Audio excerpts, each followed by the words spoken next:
सांसदमा हुँदा रवि लामिछानेले केही काम गरेकै नदेख्ने मान्छेहरूको लागि स्पेशली यो भिडियो है त। भ्रष्टाचारका सबै काण्डको साक्षी बसेर ठूलो स्वर गर्नेहरूलाई एक्काओस् कि यो देश अब तपाईहरुको गनगनले मात्र चल्दैन। यो देशको मन्त्री होस् या पार्टीको महामन्त्री होस्, सहकारी ठगी गर्नेलाई मात्र होइन, कृषि अनुदानको रकम हिनामिना गरेर कुखुरा, हाँस, माछा, खसी, बोका, बाख्रा पाल्नेलाई पनि बाहिर पठाउँ। 2-3 नागरिकता बोक्नेलाई मात्र होइन, नागरिकताको एउटै बोक्ने, देशकै बोक्ने, तर देशका गोप्य सूचना विदेशीलाई बेच्ने एजेन्ट र एसेटहरूलाई पनि बाहिर पठाउँ, संसदबाट हटाउँ।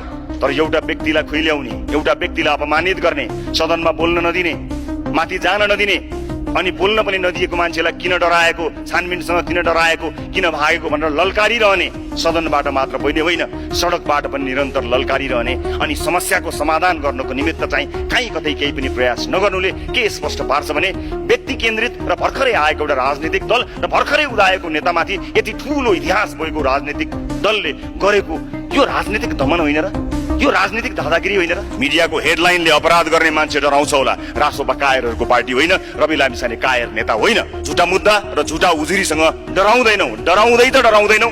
म भुइँको मान्छे हुँ, भुइँसम्म निहुरन सक्छु, तर झुक्न चाहिँ 1 इन्च पनि स्वीकार्य छैन सभामुख महोदय। मेरो मुखबाट यो जबरजस्ती पिलाएरै छोड्ने प्रतिपक्षको निर्णयलाई सिङ्गो देशले हेरोस् भन्ने चाहन्छु। म तयार छु सभामुख महोदय। 8 खुट्टा बाँधेर बोल्न नदिएर किन डराएको भनेर नाराबाजी, जोर जुलुम र मिडियाबाजी गरेर एउटा व्यक्तिलाई विषकुण्डमा चोपल्न खोजेको दृश्य संसारले हेर्नेछ। सम्माननीय सभामुख महोदय, मेरो भाग्य पनि अचम्मको छ। टेलिभिजनमा हुँदा सबैको तारो भएँ, राजनीतिमा पनि सबैको तारो बनिरहेको छु, सारा मिडियाको पनि तारो बनिरहेको छु। आफू लोकतान्त्रिक शक्ति हुँदाहुँदै लोकतान्त्रिक दलकै निशानामा छु,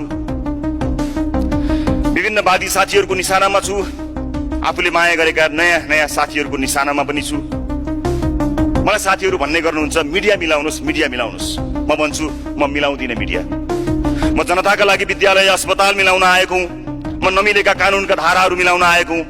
म अनुसन्धान गर्दा गर्दै रोकिएका फाइलहरू अगाडि बढाउने व्यवस्था मिलाउन आएको हुँ। म मिडिया मिलाउन आएको होइन, म मिडिया मिलाउँदिनँ स्वाभाविक महोदय। बाँसबारी मिलाए, बाल मन्दिर मिलाए, टिकापुर मिलाउँछु, तर म मिडिया मिलाउन आएको होइन स्वाभाविक महोदय। मलाई लाग्थ्यो यो सदनमा बोल्न चाहिँ विधेयकहरू पढ्नुपर्छ, तर होइन रहेछ। यहाँ बोल्नका लागि पत्र पत्रिका, मिडिया पढ्नुपर्ने रहेछ। यहाँ कानुनका लाइन पढ्नुपर्छ भन्ने सुनेको थिएँ, तर होइन रहेछ। पत्रिकाका हेडलाइन पढ्नुपर्ने रहेछ। जे होस्, एउटा ठूलो शिक्षा, एउटा ठूलो पाठ प्राप्त गरेर यहाँ म उपस्थित भएको छु। त्योभन्दा आश्चर्यको विषय सम्माननीय सभामुख महोदय, आफूलाई लोकतान्त्रिक भन्ने दलले सदनमा एउटा सार्वभौम सांसदलाई बोल्न दिने वा नदिने भन्ने निर्णय आफ्नो पार्टीको बैठकबाट गर्ने रहेछ। नेपाली कांग्रेसले सदनमा अर्को पार्टीको सांसदलाई बोल्न दिने निर्णय गर्यो भन्ने जस्ता विषयहरू सुनियो र त्यस्तो निर्णय भएछ। लोकतन्त्रको यो कुन अभ्यास हो? बीपी को कांग्रेस, किशुनजीहरूको कांग्रेस, गणेशमानजीहरूको कांग्रेस, हामीले पढेर सिकेर हुर्किएको कांग्रेस, हामीलाई त्यस्तो लागेको थिएन। लोकतन्त्रको यो कस्तो अभ्यास हो? म यो सदनमा सभामुख मार्फत प्रश्न गर्न चाहन्छु। सम्माननीय सभामुख महोदय, सबभन्दा पहिला म भएको के हो त्यो सुनाउन चाहन्छु छोटकरीमा, त्यसपछि आफ्ना कुराहरू राख्न गइरहेको छु। म टेलिभिजनमा काम गर्ने मान्छे, हुटुटी भएको मान्छे, टेलिभिजन खोल्ने प्रस्ताव आयो, मैले स्वेट शेयरका रूपमा, आफूले लगानी नगरेर होइन, स्वेट शेयरका रूपमा त्यसमा आफ्नो सेवा सुविधा सहित काम गर्ने निधो गरेँ। त्यो मैले प्राप्त गरेको वा लिएको पैसा होइन, काम गरेँ, छोडेर गएँ। त्यो स्वेट शेयरका रूपमा रहेको हुनाले त्यो पनि मैले लिएर गइनँ, छोडेर गएँ, जसको सार्वजनिकीकरण मैले कार्यक्रम सुरु हुँदाको पहिलो श्रृङ्खला र कार्यक्रम छोड्दाको अन्तिम श्रृङ्खलामा आम जनता समक्ष प्रस्तुत गरेको भएको चाहिँ यति नै हो।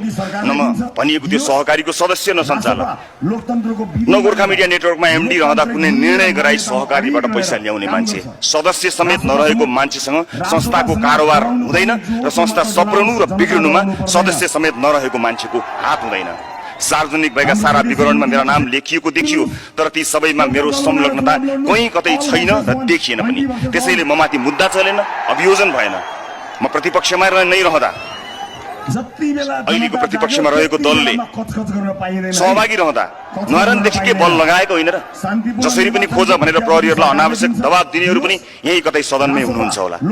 विगत 15 वर्षदेखि यही सदनको लास्ट सिट हुँदै फ्रन्ट सिटसम्म आइपुग्दा भ्रष्टाचारका सबै काण्डको साक्षी बसेर ठूलो स्वर गर्नेहरूलाई एक्का होस् कि यो देश अब तपाईहरूको गनगनले मात्र चल्दैन। आफै सरकारमा बसेर यसलाई बाहिर पठाऊ उसलाई बाहिर पठाऊ भन्नुको साटो प्रमाण जुटाएर कारबाही गर्ने आँट गरेको भए हुन्थ्यो। अप्रमाणित हल्ला र मिडिया ट्रायललाई बोकेर संसदलाई लेक्चर दिनुभयो, काम गर्नु भएन। सहकारी ठगी गर्नेलाई मात्र होइन, कृषि अनुदानको रकम हिनामिना गरेर कुखुरा हाँस माछा खसी बोका बाख्रा पाल्नेलाई पनि बाहिर पठाऊ। 2-3 वटा नागरिकता बोक्नेलाई मात्र होइन, नागरिकताको एउटै बोक्ने देश